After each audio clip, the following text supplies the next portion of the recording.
Hello everybody and welcome back to World of Warships Legends. My name is Spartan Elite 43 and tonight we are back in the Vladivostok. And I've got a crazy match for you guys. But before we get into it, let's get into the commander. We're running Lev Galler with Andrew Cunningham and Azure Lane Scharnhorst. We have Flammable Cannoneer, Gyrating Drill Bits, Marksmanship, Reaching Out XXL, and Fight Fire with Fire. We are also running Aiming Systems Mod 1, Steering Gears Mod 2, Concealment System Mod, and of course Main Battery Mod 3. And with that being said, let's get to the gameplay. Alrighty, so we're going to be on Neighbors, and we're going to have, and I'm going to go ahead and preface this statement by saying strong language is ahead. We're going to have the kind of game that can only be described one way, and that is a shit show. That is all this game is. I don't know how to describe it. I don't know any other like fancy ways of coming up with a term for what is about to occur. So if you guys are interested in watching, please stick around. If not, I'll catch you in the next one. But no, that's the only strong language we're going to have during this match. This is me recording after the fact, but still, you get to the end of this video and you tell me that that isn't an apt description of everything that goes on in this match. Serious. But right off the bat, we've got a 2 destroyer per team situation. I've got a destroyer that spawned off to my right side. He's going to go forward, which means I'm going to try to help him out. Now, every destroyer player under the sun always says the same thing. They're like, I would do more, but my battleships never support me. So I occasionally will make it a mission of mine, if I'm in specific ships, to try to support the destroyer as much as humanly possible. Why do I do this? Simple. I want them, for one time in their life, to have no excuse for their garbage gameplay. Those are some big things to throw out there, Spartan. But it's true. Like, you hear it all the time. Like, I give everybody crap. You guys know this. Whether it's battleships, cruisers, destroyers, carriers, it don't matter. I'm an equal opportunity thrower outer of the... Okay? When it comes down to it, I call it as I see it. Some people play a certain way, and it doesn't work, okay? It's not a good way to play. And so I call it out. Whether you're a cruiser, battleship, carrier, destroyer, it doesn't matter, right? Now, the destroyer gets spotted here, obviously, so we're going to get ready to shoot. He is begging for it. He turns to the left just a little bit. He's going kind of slow, so we take the shot. Now, obviously, he did try to torpedo me, so you can see I'm going to turn towards the torps and try to limit the amount of torps that I take here. I am going to take one, unfortunately, but we are able to dodge the rest. Now, I'm in a bit of a pickle because I, again, came forward specifically to spare my destroyers from being a problem, right? Like, I want to make sure that my destroyers have the best possible chance. And it turns out that this was the best possible play for my team in this moment because every brawler under the sun decides that they want to YOLO in. So we have a split here, which has a radar. You guys know this by now. The split is dangerous as crap. He's sitting in a smoke screen, most likely already used his radar, against 2 of our destroyers, and our destroyers are just sitting here while there's a Flounder pushing in on top of them. Flounder secondaries aren't the scariest thing in the world. A lot of people talk about the Flounder being a great brawler. It's really not. It relies way too much on fires. The secondaries don't really do any damage. Even against destroyers, they struggle to pin, because they're only 105 millimeters, I believe. Most of the secondaries. I think they do have a couple of 150s, but they're not really that much of a consequence. Basically, their entire game plan revolves around getting fires. Now, our destroyers are dropping torpedoes in the direction of the Flounder, but Flounder's already turned away, and he's probably going to make himself dodge those for the most part. You can see there are torpedoes headed for the enemy Colorado from our carrier, and potentially our destroyer as well. But the split managed to get away. Now there's an Iowa out here. I can't reverse because now I am broadside to the left side of the map. Now the left side of the map on our team has the majority of our team. The right side completely abandoned their flank, meaning I am here to fight literally everybody. This is worst case scenario. Fortunately, I'm in a Vladivostok, but even the Vladdy is going to struggle if I get focused much more than I already have. Now the Split manages to back off. He's going over towards the Alpha Cap, which is good news for me. Scharnhorst is going to try to push in. Again, this is the second brawler we've had to fight up close and quarters. But Scharnhorst is going to make a huge mistake of just staying broadside. This is textbook German battleship gameplay right here. Right? I'm trying to stay angled to as many people as possible, and the Colorado is just pushing straight ahead because there's nobody over there to stop him, really. The carrier's the only one even slowing him down. And I'm trying to stay angled as best I can, but you can't angle against the entire team. Like, you just can't. I am in the worst crossfire that I could possibly be in. I've got folks on my left shooting at me, folks on my right shooting at me, people in the middle of the map all shooting at me. The only thing that hasn't been attacking me up to this point has been the carrier. And honestly, if he had attacked me, I would have died real quick. But because he doesn't, and because my destroyers, despite their sheer goofiness of the way they've played so far, they are going to continue to be a problem for the enemy team by at least sticking around. And you dump enough torpedoes, you're eventually going to land one or two. And they do manage to hit one torp on the Scharnhorst as I get to finish him off. Now the Split is spotted, but I just fired. No chance for me to kill him. But we are at least somewhat safe for the moment. We got 20,000 hit points in a dream. No more heals. We got 2 more damage controls. Colorado's got our broadside.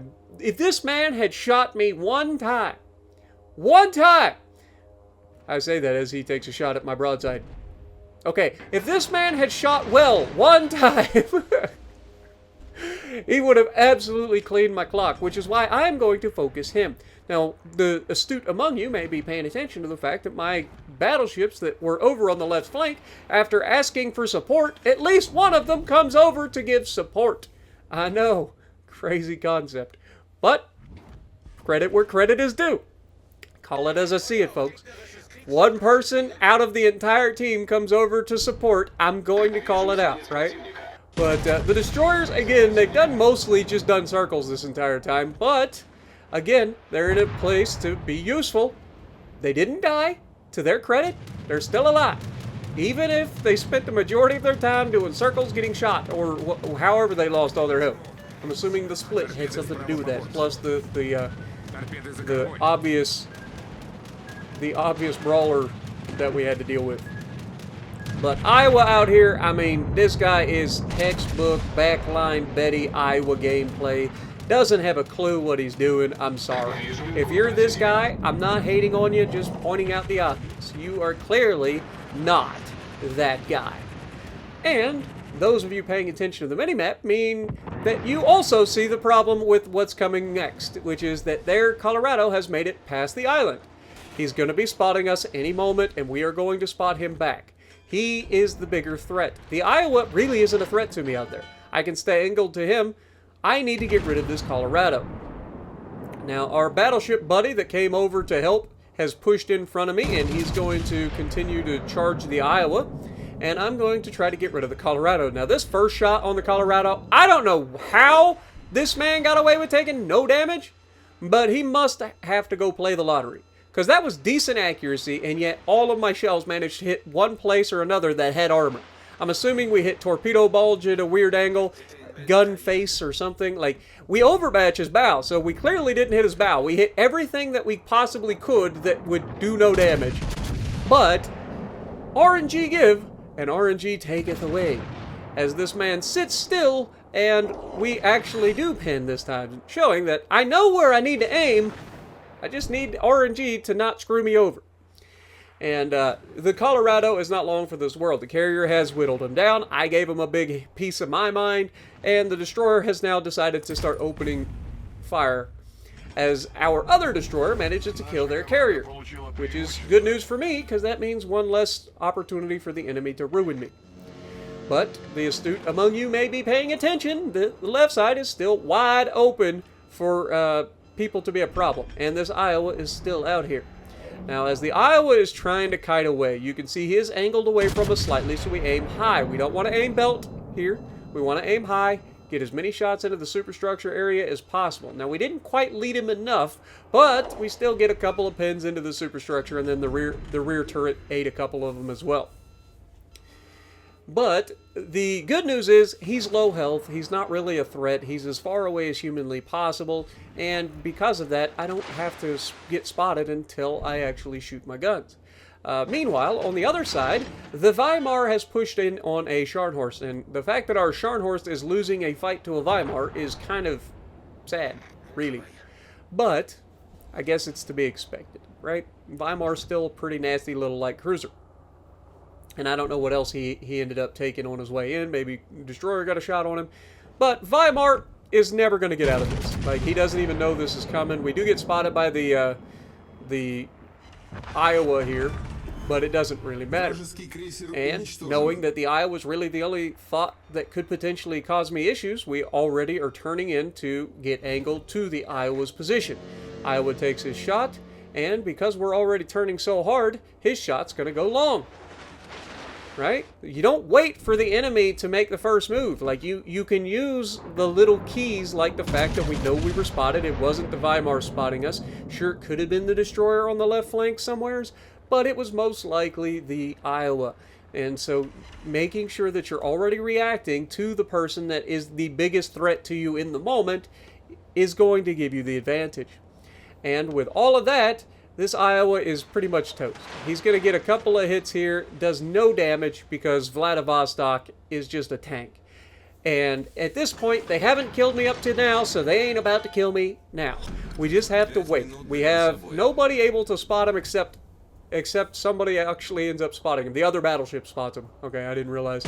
But the other battleship does get him spotted, and we place the shot. Knowing we only need a couple of overpins, we don't even care. We end up placing him just far enough to get the front turret and get a couple of full pins and take him down. And now all that's left is the enemy destroyer, and we have both of our destroyers still alive to perfectly counter the Akatsuki. So, anyway, I hope that you guys enjoyed this absolute, like, ridiculous match of just pure insanity. I don't know how else to say it. It is actual insanity. If you guys enjoyed it, please let me know down in the comments below. If you guys been having just some absolute ridiculous fights, like, I've had some crazy fights the last couple of nights. I'm not saying that all the games have been bangers, okay? There's just been some ridiculous fights that have occurred over the last couple of days while I'm recording. I've got a couple of them out here. One is in the Atlantico. One is going to be in the Louisiana. Like, I've got some ridiculous fights for you guys coming up in the next couple of days. Also, I probably ought to spin the wheel again soon, too. So if you guys are excited for that, let me know. And if you like what I'm doing...